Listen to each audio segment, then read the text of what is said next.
It's Waxing Lyrical, baby. Hello, Waxers, and welcome to Waxing Lyrical with Mains and Duts. I'm your host, Mains, and my colleague in the Danger Zone in Rainford is Mr. Neil Dutton. How are we, Neil? Feeling dangerous. Feeling dangerous, Neil? Dangerous indeed, as today, to start our off-season schedule, we've got a guest, not just any guest though, Neil, a man of many guises, BBC TMS, Sky Sports, Channel 5, cricket legend, Tampa Bay Buccaneers sufferer, and the greatest quarterback in Leicester history. That's Mr. Charles Dagnall. How are we, Charles? You okay? Good evening to both of you. And God, it sounds like that's quite the CV, isn't it? It sounds like a prostitute myself to. Well, it's kind of that's exactly what I do. So someone wants to pay me to waffle about cricket. That is exactly what I'll do, no matter who the payee is. So good to speak to you guys. It's been too long. It has, and I guess that's it. It's been a while. You've been all over the world, covering cricket. But unfortunately for you, you couldn't escape forever. So basically, we missed you for the whole NFL season. So I guess while you were watching it in a multitude of different countries, what was your main takeaways for the NFL season? Oh God, that's a fair. How long have you got here, Mains? That's a hell of a question to start things off. What was your overall 24 weeks of action? I guess from my point of view, I'm more interested in when you started the season.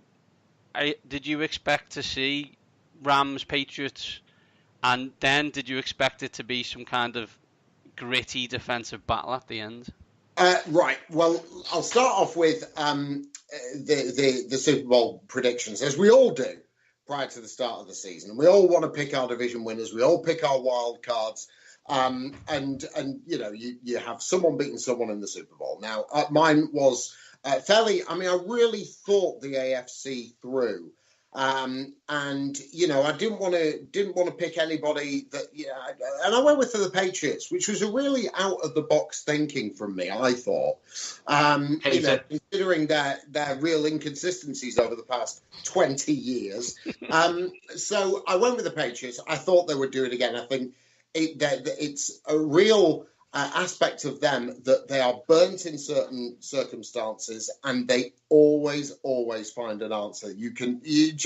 Doesn't matter where they are. Their coaching is so good. Their systems are so good. I'm sure you guys, could delve into it way more than I. But it just seems that whatever the opposition and whatever the test, I think, and this is going to sound really weird, I think they're a better side for losing more games in a regular season to iron out problems that they can find. So they'll always win 10 with Brady and Belichick, but I think that they iron out problems ready for the playoffs when they do lose more games. And that might be a strange kind of thing to say, but I think it prepares them more, and they're more wary for the opposition that they face. Now, okay, they faced Kansas City earlier on in the season, and we know that the run that they went on, and obviously I think they played them up at Foxborough early doors in the season, and it was a very high scoring affair which they won.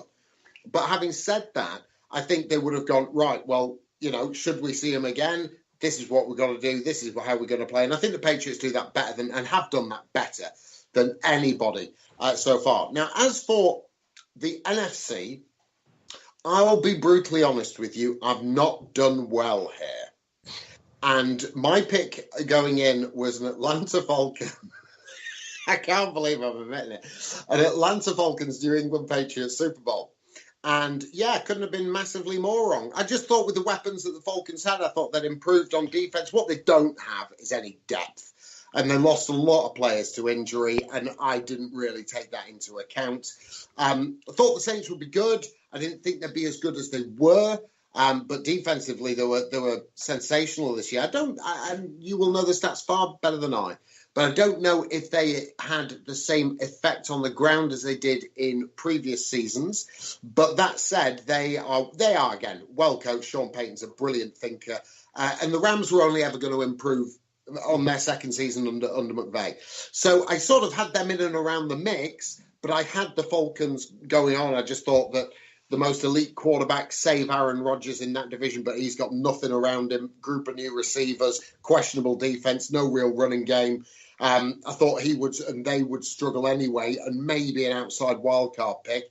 But I had the Falcons, and couldn't have got that more wrong. So it's one of those. Well, I loved the season. I thought it was fabulous. I think it got off to a massive bang.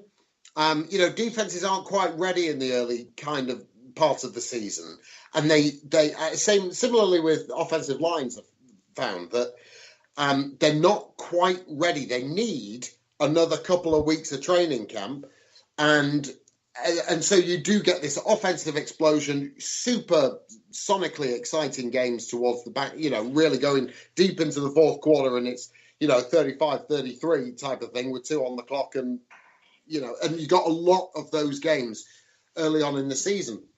But that grips you. It grips the average fan. It grips the expert and maybe even the newcomer to the game. So I don't think that's such a bad thing.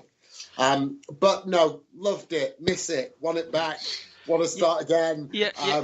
I want the draft to be tomorrow, and free agent signing and all that sort of stuff. So I've loved it. I'm sure you guys have as well. It's a strange one on the grip, as you said. I've interviewed Scott Hansen before. He does the Red Zone, and he's amazing. And like that he job, is quite good, isn't he? That job is like just unbelievable. But I'll tell you what, if you ask me, and by the way, if you ask me about Scott Hansen later, I'll tell you about the broadcasting aspect of it. It's ridiculous. But like we speaking to him, and I think you're right. I think for the fan of the fan who's going to watch every week, and then fans who are dipping in and out, those first few weeks, Red Zone is just like this drug that you just can't get over. And it's funny, by the time you get to like week 14, week 15, probably a bit later this season, the games will start being a bit of damp squids, as you said. The first week, every game's going to the last play, the last minute, and that grips you. And it's disappointing for, I guess, the Beeb and the big broadcasters, the people who come in to watch the Super Bowl didn't get a great Super Bowl, quote unquote. And then also got Maroon 5. It never really quite captured It doesn't capture the imagination. Now, as a man who's been watching this for, I don't know, since the early 90s, I've seen many a garbage Super Bowl, because when I first started watching, the NFC just used to beat Buffalo by 40 points every year. That was just what happened. Denver. So it was, exactly. That was just normal. So we've been lucky over the last few years with Philly and New England and Atlanta and those type of games. Yeah. You speak to people. We did something with a podcast related to Everton Football Club, really, but they do a sport and digest. And Dave, who we did it with, was like, wasn't great, was it? Because he doesn't watch it, but he decided he's going to watch this one. You're like, no, it wasn't. But you missed a great season. But that's just the way it is. Sometimes you have a game and it doesn't go to plan. Absolutely, and we're lucky. I mean, if we're talking about people incoming to the sport and the average punter who is going to be watching, we love the game. We've loved it for a long time, and I mentioned both of your expertise on it, and I've loved this game since the 80s and showing me age. Good on.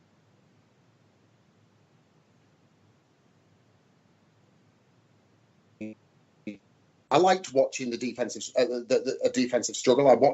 I like watching the schemes of what Wade Phillips had come up with, and what Belichick and Brian Flores had come up with, and I liked seeing that because it wasn't what we expected, and that was the thing. We were expecting a similar type of end to end, bomb after bomb and completion after completion, and that was what was the fun aspect for me. If you're an average punter watching the BBC coverage or the Sky coverage or whatever, and you're watching the first half and then Maroon 5 do what they did, I just can't underline enough how bad they were. And they were, I spoke to Simon Cross, who is a producer with Shooting Sark, and he does BBC 606 on 5 Live, and he does Fighting Talk. He used to do the NFL coverage on 5 Live as well. And he was out there for the Super Bowl and working out there and filming some stuff. And he said, you can only imagine what it was like in the stadium because it sounded. I've watched it back, and it sounded way worse in the stadium than what we got on TV, and what we got on TV was dire. So I put a little poll out, by the way, about whether Super Bowl halftime should be scrapped, or you just need better acts, or shut up, Daggers, Maroon 5 were great. Not many voted for that option, let me tell you. Surprising. 5%, and I've got a feeling that was actually the members of Maroon 5. But yeah, I mean, I get it. I'm with you. We are lucky, and we have been blessed with exciting Super Bowls in recent times. And you hate to say it, even because Dutch is with us, of course. But the Philly Special, having something like that, and it being titled that it's got a name, it's got a brand. Even that play has a brand, which. The average everyday NFL watcher who maybe might dip in and out every so often, they remember that. That's the thing they remember. We all remember that play and those moments. And so as regards to Super Bowl, I totally get what you're saying, Mains. It's one of those where, we weren't as lucky from an action point of view, but I think, the real NFL fan didn't mind seeing what they were conjuring up for both of those offenses. It's that classic. Just before you go, is that classic, right? When the ICC and the likes to get the World Cup, they want every game to be 350 for 4 with 350 for 4. We in our group message when the cricket's on, we quite like it when it's 150 for 7 chasing 175. Do you know what I mean? Oh, yeah. There's different kinds of situations. Absolutely right, and it's a great analogy, really good analogy, and because the games are sort of similar in the time frames and the sort of the sway of game, the toing and froing of it, and the narrative is because of the time it takes, and American football is unusual for that particular circumstance, especially in a contact sport, that a narrative can be created. And it's a really good analogy. Sometimes we like the low-scoring thriller. Sometimes, let's be honest. For a long time, it's a one-score game. Yeah, exactly. And that in itself has its own. It has its own little nuances and just the thrill of it. Something happens, someone gets picked off and they take it all the way for a pick six, and then the game dynamic changes completely, or whatever it may be. So yeah, I liked it. I was quite happy in my little broom cupboard. I was actually doing overnight work for BT on the Australian series, and I won't lie to you, it was a particularly boring day of Test cricket, and I was more than happy just with my tablet on the side, just kicking in. Obviously, I was watching the cricket. Of course. Obviously. And focusing very heavily on it. But yes, I may have that particular 3 hours of television might have been a little bit more focused elsewhere. Just talking about the Eagles game, Mike. One of my security questions for my bank now is: do you want Philly? Just because the answer is yeah, let's do it. Obviously, I'm not going to rise to that. No. Which no. I say, I think it was in a game. It's I say, I think we do have to explain to Mains what it means for a team to get to this thing called the Super Bowl. But moving, we've got plenty of time to punish you for that. You know what? Let me just. When was it? 83? 83, 87, and 92. 83 was the Doug Williams. No. 87 was Doug Williams. 87 was Doug Williams. 83 was John Riggins. Jeff Theismann, John Riggins, and 92 was Mark Rippon. And That's the team That's right. Secretly one of the best teams ever, not talked about because it was then sandwiched by all the triplets and whatever. Yeah. Shut up, Neil. All of your teams used to be good. I've noticed before Sky was invented. Yeah, most of my teams were good before Sky was invented. Yeah, damn you, Sky. Obviously, you're talking, Daggers. You were doing some cricket commentary for BT, but you did some NFL commentary as well in the past season. You did the in stadium for the London games. So, is the process? I mean, obviously, it's a completely different sport. We know that. We'd hope anyone listening, the 3 people who will be listening will know the difference. But with the process of preparing for the comms, how similar is it between cricket and the NFL? Hugely dissimilar. And the reason is that I was thrilled to do it. I mean, really was, because of course I've been doing cricket 20 odd years now, and sort of broadcasting for that amount of time, and of course you do want to challenge yourself. Now, I'm not saying that doing cricket commentary isn't challenging, not at all, because every game is different and every scenario is different, and that's what keeps it fresh. But when you're the rhythm of the game is similar. So I'll come on to something else in a moment, but the rhythm of the game is similar, i.e. you get 5 seconds of action and 30 seconds of nothing. So that's exactly what happens in cricket, where bowler bowls the delivery, and then you've got nothing for 25 seconds until he's ready to do the next one. Now, in that respect, that's where the games are actually more similar than anything else, whereas there's very few delays in football or rugby or whatever it may be. So I was actually looking forward to the similarities on that front. And I won't lie to you, there's some things I did stuff up, because this is a new thing, or knowing the game and describing, cricket, I do a lot less research. And the reason I do that is that, I watch a lot of it. It's passive research. I'm more than happy for the research to come to me, rather than me going digging it out by watching games. And I find stats in cricket actually quite boring. I do. It's just a personal thing. This bloke averages 40, and well, great. Well, so what? What does that add to me? That's why I adore our two scorers on Test Match Special, actually, and the guys who I've worked with in Sky as well. They're brilliant. They really are, because they give you stuff that will add, but they'll do that for you. And because I could go through reams and reams of stats and, tell you what everybody averages and what the strike rate is and how many wickets it takes, it's boring. And also, in my opinion, and also there is enough to say. I was taught that very early on radio. There is enough to say without having, pages and pages of statistics. The whole point of radio, the whole point of listening to it, because, I'm your eyes.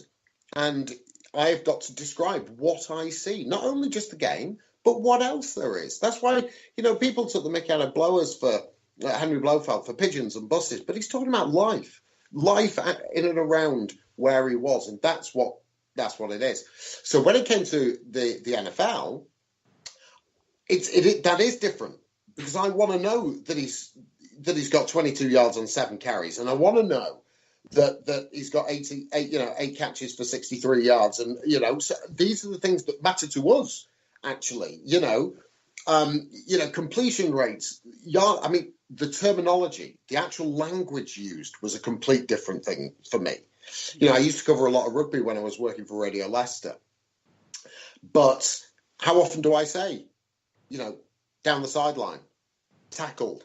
I don't say it in cricket. Not that often. Got to be honest. I think the game is poorer for it. I really do.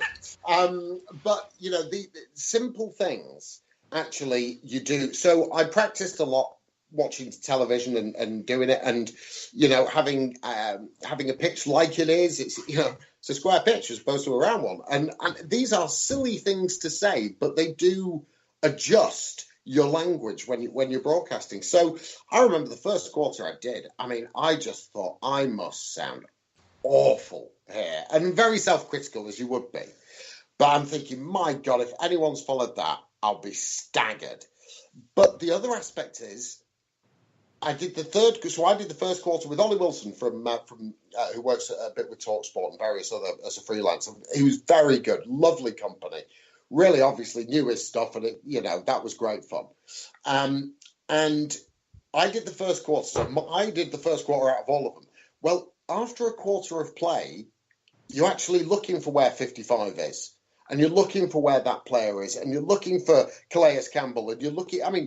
Granted, he's different. He's enormous, and he wears 93. That you can learn. I learned all of the numbers. When you need them in a blink of an eye and all of that, it's not as easy as that, because you've got so much to describe. But obviously, you get better. You do. You get better with the more practice. What is difficult, if you followed, for argument's sake, if you followed a team specifically every single week, then you would, of course, know that team inside out. So I follow England cricket. I could tell you exactly where Ben Stokes is on the field, with probably without thinking, because I know where he fields, in the main. If the spinner's on, he's at slip. If it's in the death overs, he's maybe at deep cover or whatever. So it's that is just routine. And so doing something new, I mean, God, it was exciting. I mean, for me, and really challenging. Always found that your first quarters weren't as good as your thirds, or your seconds weren't as good as your fourths. But the best bit is come 2-minute warning time, because that's when you're constant. There's very little room to get anybody else in. The ball's always moving. You're looking at the timeouts. You're looking at the clock stops. You're looking at the options, the hurry ups, and all of that. So it was thrilling. It really was. I think it did okay. I think people kind of maybe knew what was going on. But what it was, like you called it a drug earlier on, Mains, and you're right, for a broadcaster and for someone who loves the NFL, it was a massive drug, huge drug, and I wanted to do more, and I want to do more. And, I came out of Wembley in that third game going, right, I'm writing to Fox, CBS, NBC with my CV, and I obviously can do the job. But, love to do it a bit more. But it's interesting because, and I think sometimes you kind of underestimate it from the UK, that we don't have many commentators who do multi-sport. It's not a concept. No. Like you watch the American sports, and I watch them all, and like Mike Tirico did. I was quoted on Twitter yesterday. Mike Tirico did NHL yesterday, just for the first time he'd ever done NHL, and he was supposed to be amazing. And then the next week he does like the NFL, and then the next week he does tennis, and then he does the golf, and you're just like, it's like, but as you said, they're completely different pitches and speeds. It's like completely different song choices, if you know what I mean. He's doing a different thing every time. I don't think I'm speaking massively out of school there. So I was speaking about the stuff I've been doing on BT Sport. Now, the Big Bash cricket over in Australia, we've been covering a lot of. And it changed. The rights deal changed. So they had it on Fox and they had it on Channel 7 as opposed to Channel 10, where it used to live on, free to air. And the commentators that had it on Channel 7, now the former cricketers, all brilliant. They had Phil Tufnell on doing Channel 7. He was absolutely fantastic. He really was very, very good. I think it took a while for the Aussies to get to know him and his style, but he really did bring something to it. I was spoken to Michael Vaughan as well about, he was on Fox, and Adam Gilchrist, all these people, Ricky Ponting on 7, great. They're all great. The actual lead commentators they used for Channel 7, well, one guy was a horse racing guy, really. That was his bread and butter. And he was fine, but you can kind of tell that cricket's not his number one. And also, there was another guy that used, and I think AFL football, Aussie Rules football is his number one, and they're bringing him in to do multi-sport. Now, usually, most commentators will have another sport. So you look at BBC Radio, where, John Murray does football and golf. Pat Murphy. Pat Murphy did cricket and football. Ian Carter, rugby and golf. I could go through a load of one of my favourite commentators is a guy called John Hunt, who does the racing. Yes. He does horse racing, but his other thing is swimming. He's a brilliant swimming commentator. Mike Costello, boxing and athletics. So they're, very disparate types of sport, but they usually have another one. So, I could go on, and I think this is fair to say, I could go on and do a football commentary tomorrow. It would be fine. It would be listenable. You'd know where the ball is, where the players are, what's going. Just through having sort of 20 years in the business, it wouldn't be very good. But, it would be okay. It would be just about listenable. But doing the NFL has sort of taught me to a degree that you can do it. There's certain things that I'd do way better next time, as in knowing the kind of research I'd need to know. So you went in a little bit blind, and just like I say, the change in language, the change in pace, the change in what you're actually looking at, and it's but goodness fun. And, it's when you say about doing the research. Obviously for my small part, I go on with Nat and Mike Carlson of a Sunday. Yeah, talk about fantasy. Now I don't know what they're going to ask me, so literally my Sunday afternoon I will try and research as much as possible. But basically what they ask me will probably take it's oh yeah I've done that, and it'll be like that was 3 hours for 5 minutes and he didn't ask you. Yeah. But I don't want to look stupid. But that's absolutely right, and you do that to prepare yourself. And all of the research in the world, you're dead right, does 3 hours, 4 hours, 5 hours of research, you'd probably use 2 or 3% of it, if that.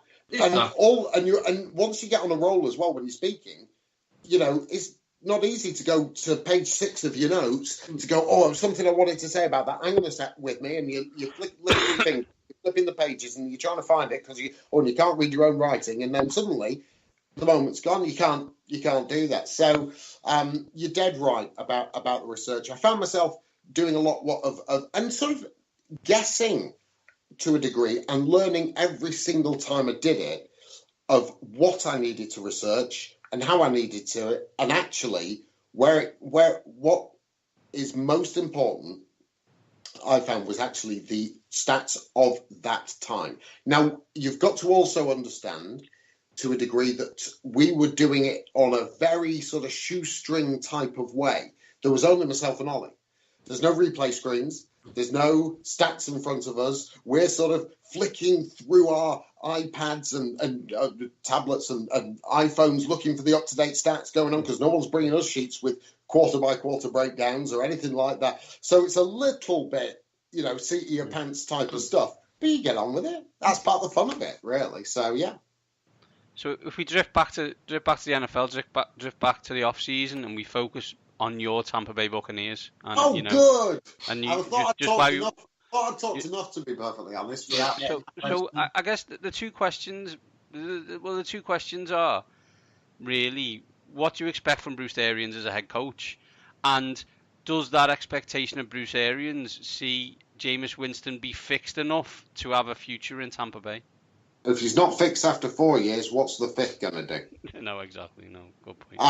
The Mike Leach school there. Yeah, I mean, what I'll tell you the hire that I'm most excited about, and that's Todd Bowles as defensive coordinator. I think that's a really good move. What I would have liked is you set yourself up a little bit, because it was blindingly obvious that they wanted to make a splash with their hirings, rather than actually who is good, who is around, who is up and coming, who is, actually the best fit for this club.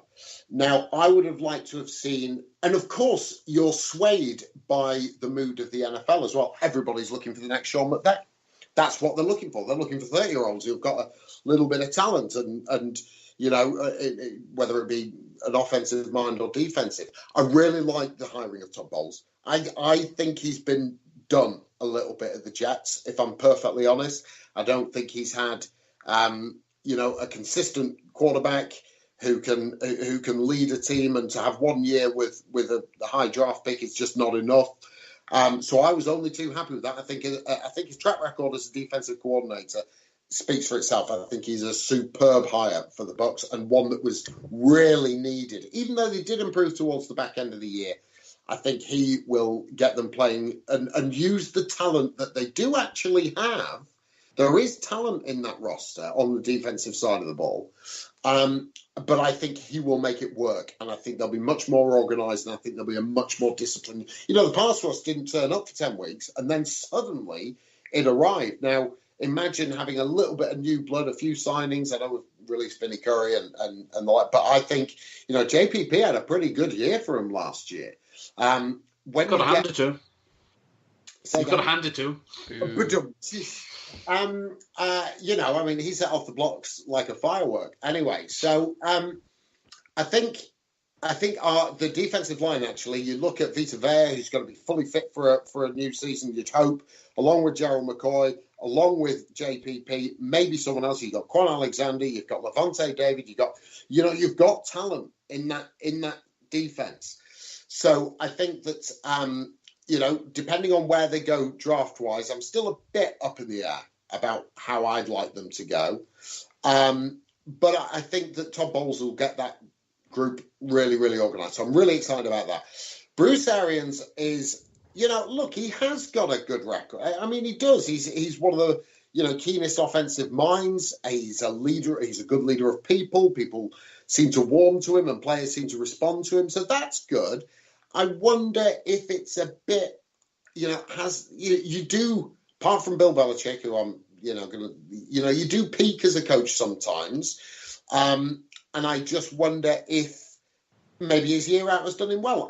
You've got to be optimistic at this point. I'm not wildly excited. I'm much more of a wait and see, but I am the most pessimistic fan in the history of mankind. So the jury's out on the decision for me. Again, I honestly believe, and people will, swat me down for this, I think we've got the best receiving core in the league. I really do.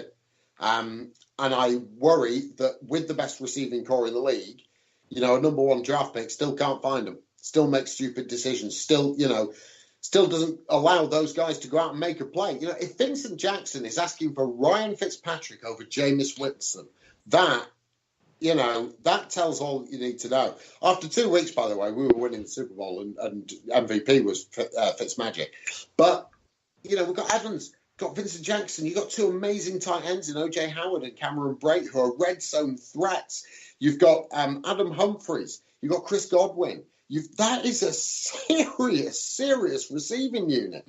Now, there's talk about maybe somewhere like Le'Veon Bell landed in Tampa Bay.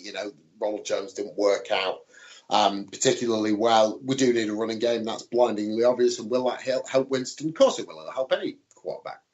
I'm not convinced on it. I've never been sold on Jameis Winston. For 4 years, I've been proved correct. If he proves me wrong in the 5th, then fair play. I would love, and again, people will maybe laugh at me for this, I think that if you take someone like Derek Carr from Oakland and put him into that lineup, I think he finds the receivers. I think he's good enough. I think he'd have decent protection in Tampa Bay. It's not a brilliant offensive line. It's not bad. There's better, there's worse. So yeah, he'd be the kind of person. Even I know Joe Flacco's stock's risen. I know he's got the Denver and stuff. I think he'd be a reasonable upgrade at quarterback for me for Tampa Bay, and that's all you need. You need a half decent running game and a reasonable upgrade at quarterback. You look at Fitzpatrick. He found these receivers often enough. He can try. Now you get a little bit of an upgrade on him, and now you're talking a playoff team. So I'll be intrigued to see where they go in this draft. A lot of people are talking about offensive line, maybe a tackle. People have talked about running back. It's obvious that they're going to stick with Jameis Winston. So, they might think about quarterback in another year or he might have a great year. And obviously, I think the secondary needs attention.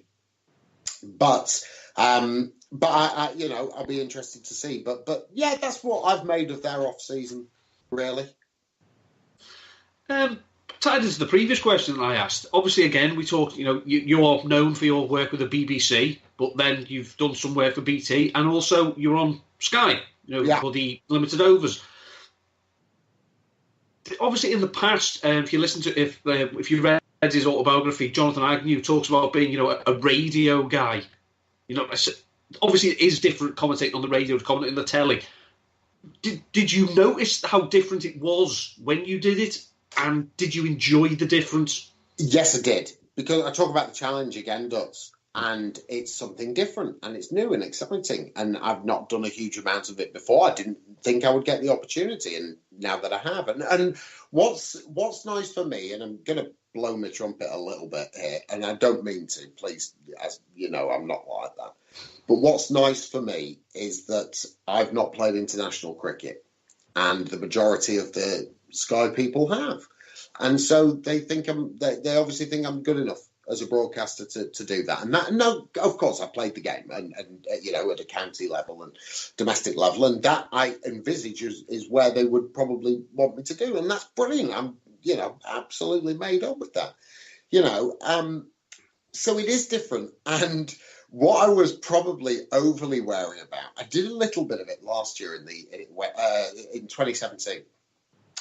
Where I was doing the Women's World Cup as well as doing on radio and on television as well. And that was a real eye-opener because I was going from radio box to TV box and then and sort of, and I have to say, it is a quite tiring thing when you're on for all of that time and you literally go out of one back box, go next door, and you're on a completely different medium. And some of the things you've just been doing do stick. So I'll just, go from TV and go, oh, it's a beautiful cover drive. Oh, I better tell you where it's gone. As opposed to on TV where you can see. Yeah, and on the radio, you've just got to flick into that. But having done it now and listened to, you've got to, I always say this, and it's a real sort of, I'm sorry it's such a cliche, but you do never stop learning.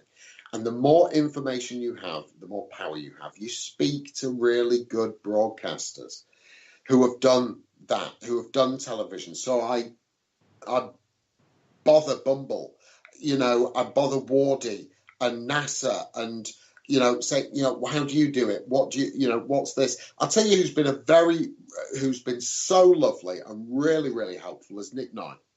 Now, Nick Knight gets a lot of unfair press, in my opinion. And he has reinvented himself a little bit as a presenter. I think he's very good. I felt very comfortable when he's been presenting, asking insightful questions. And people like Mark Butcher and Rob Key. Rob, I absolutely adore. But one thing that I will say is that there is a lead commentator, there is a colour commentator. So much like radio, where you have your describer and your expert summariser. It's a bit more fluid in TV, but I obviously don't feel massively comfortable when Mark Butcher, 73 tests, an amazing 170 against Australia, asked me to describe a cover drive and why it was so good. Well, I'm going to say, my first class batting average was 10. So I think you're probably in a little bit better a position to do that. So I much prefer the reactionary thing because that's what I do normally. But I when I was doing Sky Today this year or last year, I was thinking, my God, am I saying too much? Am I saying too little? Am I doing it? And actually, you just got to relax and just do it. And if there isn't anything to say, you don't say it. But that's actually the same on radio. You allow things to pause. You allow the game to breathe. You don't say things for the sake of it. If you want to have a giggle and there's one there, then do it. Just be natural. And I think that's where Rob Key has done so well. One of the most natural broadcasters. And some people have just got it. And he's got it. And he's engaging and humorous. And there is a nice way about him. So yeah, there is differences. Huge, but you kind of then just sort of go into it. But a lot of the broadcasting aspects still say the same, but they are a different medium and it requires different disciplines. It's been fun learning. I think it's as you said. I mean, obviously, you hear like the likes of Richie Benner, who started on radio and then was, obviously that's the GOAT. And he's just said, if you can't add anything on television, don't say it. And there is a, and what is interesting is hearing different commentaries around the world, which you will all do, in whatever sport it is and how they do it. I listen to American radio and I go, my God, stop shouting at me. Why are you shouting at me? Talk to me. That's not the way to engage people. But they do it for a reason and they have their audiences and that's the way they do it. It's not the way I do it, but it's the way that they do it. And I think that and I listen to the Australian commentaries and different teams as well. In my belief is that a commentary team should be two people 2 people. You get 3 people, everyone wants their say, and then you're cutting over each other, and you don't know who's going to speak next. And when they do, they all talk over each other, and there's never a moment just to wait. Just wait. Mm-hmm.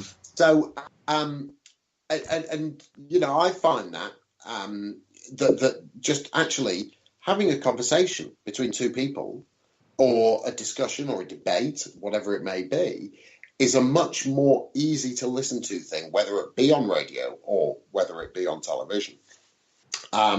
So, of course, there are different techniques and the like, but yeah, that's the way, I sort of see it. I look at Bumble. Bumble sometimes, I mean, he's so good.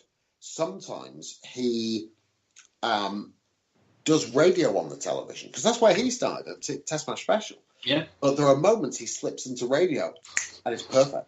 It's perfect. His timing is so good. So yeah, it is fun to hear how so many people do it, and I listen to as much radio commentary, TV commentary on whatever sport it may be. Because there are different ways of doing things, and everyone has their own techniques. But you might actually be listening to the athletics or the boxing, or that Mike Costello does, and goes, "Oh, he's done this, and he's slipped this technique in here, and I might try that myself," or whatever. So you never stop learning. I know it's cliche ridden, but you don't. Final question from us, Charles. Well, first of all, I think you hit the nail on the head, and not that we're slagging off your county cricket career at all, but as you said, you should be. I mean, honoured to have you on the show and to speak to you a lot, and you should be really proud of the fact that you're able to get onto the skies and the BT Sports, as you said, when it looks like in those type of situations, actually in any sport, they just see. And I know they've just done this now, so I don't mean it in that kind of situation, but former England captain stops being former England captain and becomes lead, broadcaster on said show. That's just normal, right? So to be in that position, you should be good. But while you're there and you're talking to all these people, I guess, have you managed to convince anyone, apart from Daggers, to follow the NFL more? Oh, gosh. I mean, Daggers is just a nightmare.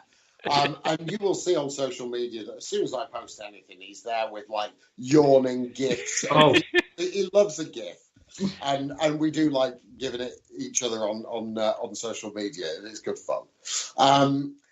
But Varney's been to a couple of the London games now, and he loves the Raiders. He's a Raiders man now. I told him, I tried to warn him against it. He was adamant. So Michael, he's a Yorkshireman, and the Raiders have got no money, so they don't spend it. So of course he's going to be attracted to them. Maybe that's it. The Sheffield nature of him has sort of drawn himself to the Raiders. But no, Varney's gone down there. A lot of the cricketers are supporters of it. Henry Moran, who I've doing a lot of commentary on the T20 with. He's out in India at the moment doing the women's series against India right now. He came down to the London game and follows it.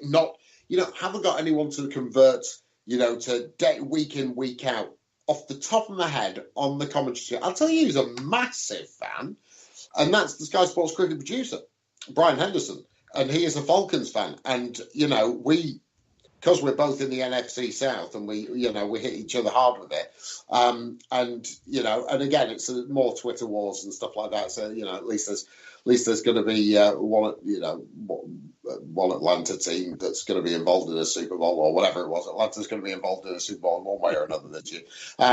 But he's a huge NFL fan, massive. And weirdly, Alex Mason, who is the Sky Sports NFL producer, is a huge cricket fan as well. There's a nice little crossover. I don't know why that is, but from a commentary standpoint, I think I get a lot of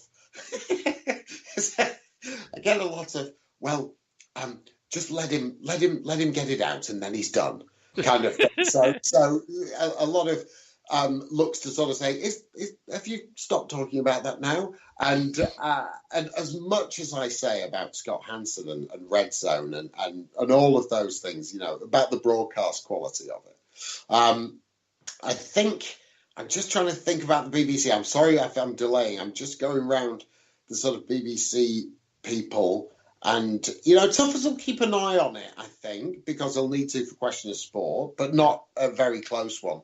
But I'm not winning a great deal. I'm doing my best. I really am, to try and do the transfer of people that are committed to it. But I'm not doing so well. Yeah, but effort A, progress F for me. And so I need to work harder. I think. Well, we were trying, a few months ago, you and I on Twitter, we're trying with Jimmy Anderson. But he was, Jim, weren't we? Yeah. Jim's one we'll have to get on. We'll have to get him down. That's what we have to do.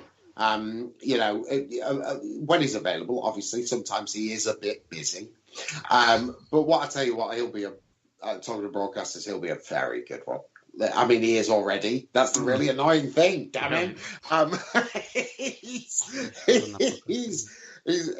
not only the greatest, bowler, arguably cricketer that this country has ever produced, but hey, he's really good at that too, and he's actually really good at golf and probably snooker. And God, I hate him. The word you're looking for, Daggers, is bastard. Yeah, exactly right. I'm glad that you said it, Duds. But that's what we're all thinking. But God, he's good. He's so good. But yeah, I will have to work harder, lads. My apologies, and hopefully that I'll try and get one or two of them on your podcast. That'd be lovely. No chance. No. You stuck with me, mate. That's fine. Well, as always, Charles, thank you for your time. Enjoy your quiet few weeks, I guess, and then we'll back down to the nitty gritty of the summer or April showers or whatever it'll be. Always keep in touch. Only too happy. Okay, cheers, Charles. See you Good later. on you guys. And Neil is one of the greatest talkers of a generation, Mr. Charles Dagnall. I sometimes wonder, he's been great on Sky and on BT, but the additional silence is not good for him because that man loves a chat. Oh, you could tell, when this was the first time we spoke to Daggers in the interest of full disclosure, when we could see him. Yeah. Because all the time we've been on the phone, and you can see him chomping at the bit, ready to answer while we're asking the question. Yeah. What he doesn't know is we got six additional questions in the holster that we'll have to save for another day because we didn't want a 3-hour podcast. No, but bless him. He did ask if we could start a bit earlier. I think he probably hoped we'd be done by now. But yeah, exactly. He started early, but he's the one who kept us going longer. I think. But as I said, you shouldn't underestimate, Tony Romo, he was a quarterback, let's get him in the booth, and Jason Witten and all that. Charles is doing this, and he's brilliant at it, absolutely fantastic. He's got no background in the NFL, apart from some UK stuff, and in cricket, he played county, and you look at all the people he's doing it with, as he said, he's explaining the cover drive to Mark Butcher, who scored, 177. Exactly, it's a bit strange. I think as well, just quick, I mean, Daggers did say he did start on BBC Radio Leicester, and, just a public information thing. If you like county cricket, and if you listen to this and like county cricket, listen to your local station this summer, because some of the commentators, you might know them, because these are young players, they're cutting their teeth. They want to be broadcast. Last year when I was listening to Yorkshire, I forget who they were playing, but Fabian Cowdrey was doing the commentary. Now, Fabian Cowdrey is the grandson of Sir Colin Cowdrey. He was on with Kent for since he was time immemorial, and they get they're only going to get better with more people who listen to them. And it's the best thing as well about the local commentary, the local radio. If you tweet them when they're on air, they will respond on air. Like the number of ones I was talking to, like Kevin Hand and people like that, commentating for the Yorkshire this summer, I could hear them, reading my question out, and they were engaging with it. It was brilliant, and they're only going to get better. And as I say, if that's how Daggers started, and look where he's gone without playing international cricket. Absolutely, Neil, absolutely. So before we go, we've got a few NFL news items. Usually but the pretty big ones. So we thought we'd quickly discuss them before we left. So let's start. First things first. Charles mentioned it on our chat, and that's Joe Flacco, who has been traded to hasn't been traded yet officially, but will be a Denver Bronco.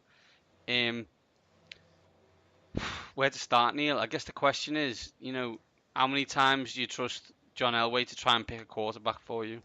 I think my thoughts on John Elway are, as a GM, are fairly well documented. He is one of the last voices in the room who think you can only be an NFL quarterback if you're above 6'5" and you're not mobile. John. There was a quarterback for the Broncos between 1983 and 1998 who was quite a good model for what a modern quarterback should be. You might be able to find some film on him. He did quite well. Stop with the dinosaurs. Let's just have a look at some of the big men they've tried. Paxton Lynch, well done there. Brock Osweiler, and now Joe Flacco. Joe Flacco is worse than Case Keenum in every single statistic you care to name over the last few years. And you can say, well, but Keenum had, Diggs and Thielen. Yeah, well, Joe Flacco was being paid the highest amount of money by any quarterback in the NFL, and he couldn't elevate anyone's game.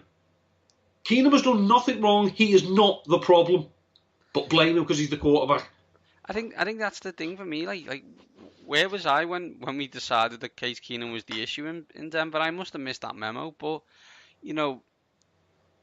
teams do stupid things, right? Like, I'm literally every day waking up looking to see if Washington have stupidly paid something for another quarterback, because they are actually in a position that Denver thought they were in, which is no quarterback, right?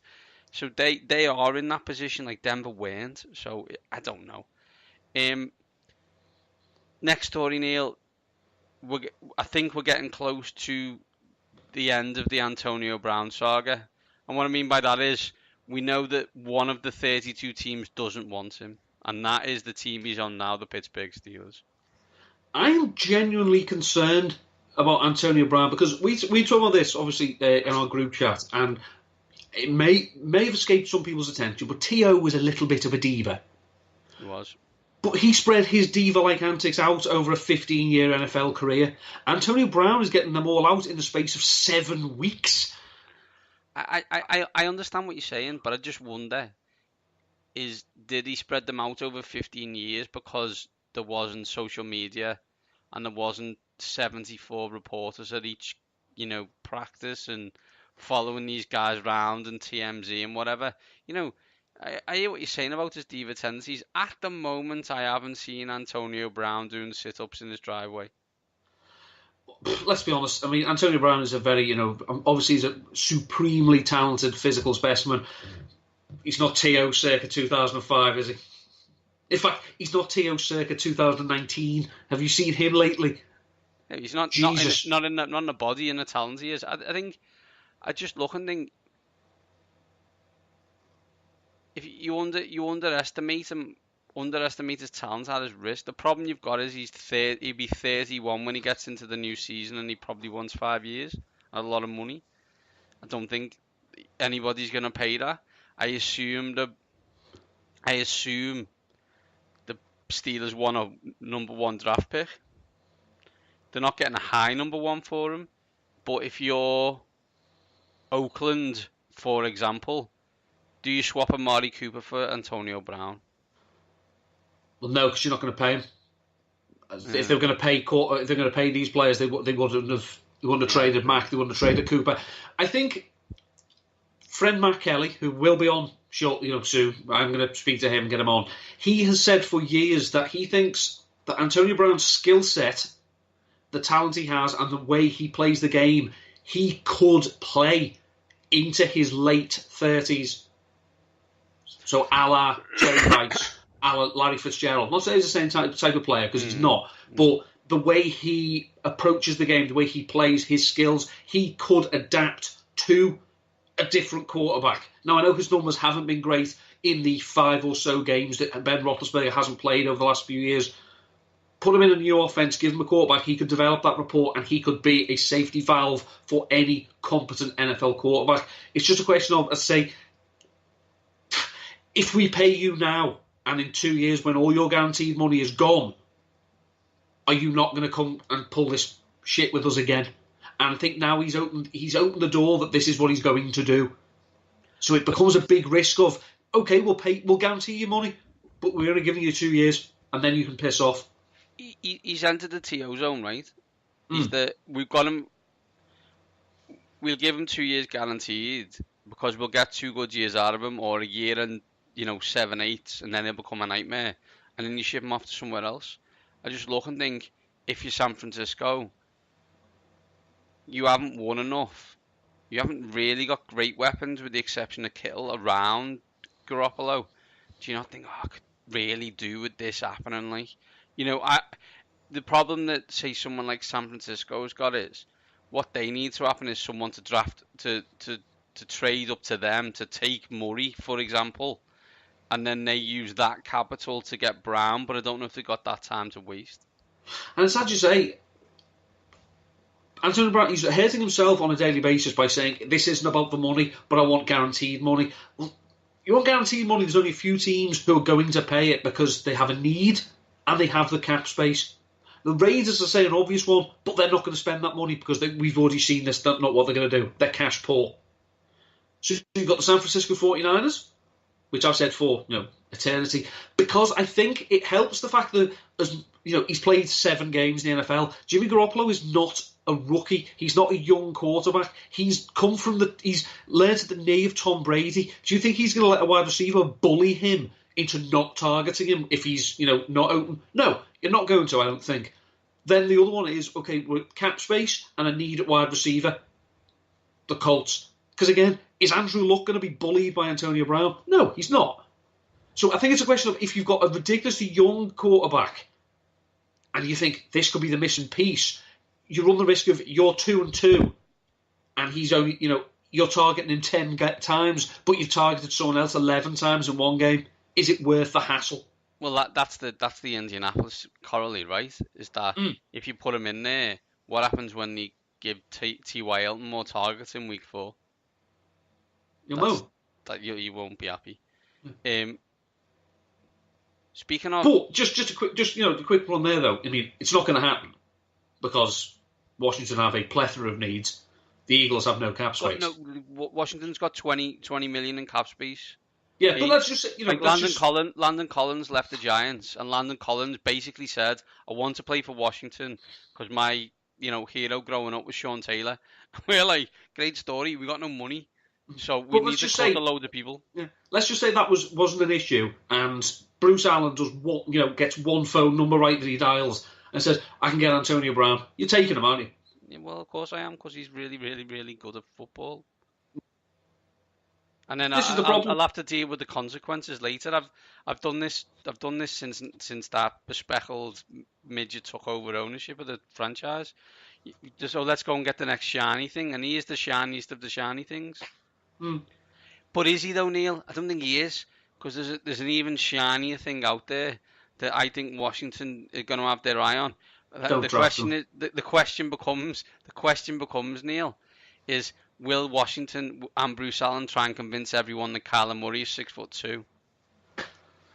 I think if there was one NFL GM, which he is in all but title, if you could say to him, do you know he's actually 6'2", one idiot wouldn't actually check up on it and just go, is he? Oh, cool. And that would be Bruce Allen. 5'9". Let's just be honest on this.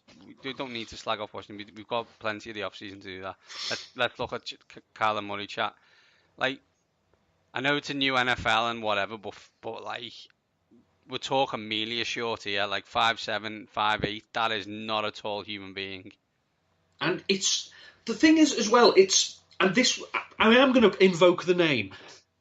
If your quarterback is Tim Tebow, what you have to do as a franchise is tailor your entire roster to suit the skills of Tim Tebow. That means your backup quarterback has to have the same skill set as Tim Tebow. You're going to have to do things with your offense. And I know height is not a skill. We've talked about this, and we're not going down that rabbit hole again. But you're going to have to do things to help a 5'7" quarterback. Because there's no point doing, because let's be honest, if he takes a snap from under centre, by the time he's taken 3 steps backwards and the O-line are up, what can he see? Yeah, not a lot. Yeah, it's going to have to be good scheme, right? It's not. There's no 7-step drops, and let's see how it goes. I think Yeah. Kyler Murray's a better thrower than Lamar Jackson, so like that's just a given. So, and I think you the other side of the Flacco debate is like if I'm Tyrod Taylor, I assume I'm already I'm already renting in Baltimore, waiting for that call, because who else are they going to get to be the backup to Lamar Jackson? The only question is, if Kyler Murray goes somewhere, is it better to be in that city and be the backup to Kyler Murray than it is to be the backup to Lamar Jackson? Because I think there's this notion is that the bridge quarterback, bollocks to it. There's no point anymore. Stop lying to yourselves. If you're going to bring in Tyrod Taylor or you're going to bring in Robert Griffin, don't say they've got a shot to challenge for the start. They're going to challenge. They're not. Yeah. Just put the kid in. And just, because let's be honest, you've brought him in, he's going to be back up at the end of the season anyway. Make him the backup now. What's the point? Yep. I mean, I know that the offense in Cleveland was hampered by Hugh Jackson and Todd Haley, but you can't tell me that the Browns, even with the bad coaching, might have won a couple of games earlier in the season if Baker Mayfield was playing. You can't tell me that it wouldn't. No, I think you're right, Neil. I think you're right. Final news story I just want to briefly mention is Colin Kaepernick. Only to say that issue has been settled out of court for a large sum of money that we will never find out about, which is perfectly fine. Is it an admission of guilt? Possibly not. Is it to say we would like to give you a lot of money so this kind of goes away? Yes, it is. What does that mean? Don't really know. And to be honest, I look forward to the 30 for 30 ESPN documentary in 20 years when I find out actually what happened. See, we've watched The Staircase. Yeah. We know on Alford pleas. Mm-hmm. It is a plea when you say, I am not guilty, but there is substantial evidence the prosecution have that should I go to trial, there's a good chance I'd be found guilty. So it's I'm not, but I can't be bothered. Or I don't have the means to fight this. This is what the NFL have done. Here is $80 million. Please go away. Yeah, because we'd rather take that financial hit in the mouth than all kinds of things come out in court. And that's the thing. And I think that's the bit that the people need to understand on this, that I'm not 100% sure they would find evidence of collusion, but boy, would they find evidence that would accidentally get leaked to major news outlets about a multitude of other things, and nobody needs that in their lives, especially the owners in the NFL. Well, you have to remember now as well, over the last 6 or 7 years, the NFL's record in court cases, it ain't great. It ain't great, no. It does seem now that the NFL, obviously it makes so much money that it can almost afford to look guilty. Because it's like, it's $80 million. Well, you're going to pay a quarterback that in 3 years. The thing that hurts Kaepernick is, because obviously the money that is going to be paid to Colin Kaepernick is plumbed from the 32 NFL teams, no NFL team now is going to want to pay him twice. It's like, no, I've already paid you. I think, and I know people are saying, oh, maybe it's just, I think Colin Kaepernick in his head knows that he's never going to play in the NFL again. I think he knew that 18 months ago. Like whether we like it or not, and whether that's right or not, and whether we'll still see next year a plethora of absolutely shocking quarterbacks be brought in to have a game. He ain't playing in the NFL no more. I think everyone just needs to, unfortunately, accept that to be the case, because owners don't want the quote-unquote distraction. Do you know what I mean? No. So they won't do it. And it's as you say, now he's made enough money that I'm not saying it was all about money, because it wasn't. But he doesn't have to pretend that. He doesn't have to worry about the money now. It's gone. Yeah. He's financially set for life if he wasn't already, which he had made a fair chunk of change. But now he's set for life. He can go on now and do what he has seemed to have been doing the last couple of years and become an agent of change. Exactly, Neil. Exactly, and I'm sure and we use $80 million as an example. That will help with that. Well, yeah. So that's it this week, Neil. Absolutely fantastic to have Charles on. Made us go majorly over, so we're now 1 hour and 5 minutes into the show, which is a long time. So, can I just say quickly though, I tweeted out before a discussion we were having the most overrated Premiership football of all time. If you want to send me any suggestions for that, it's at Ndutton13. And our friend Liam Gibbons has come up with an absolute winner, Andrei Shevchenko. Yeah. But was he around long enough to be around overrated? long enough? I think so. That it becomes issue. You know, my example, which was weird because then someone else, Jonah, put in the exact opposite of mine. So I said Rio Ferdinand, and he said Nemanja Vidic. So maybe we'll have an offline discussion on that. But as we're getting close to 1 hour and 6 minutes, we're gonna go now. These top guys are out.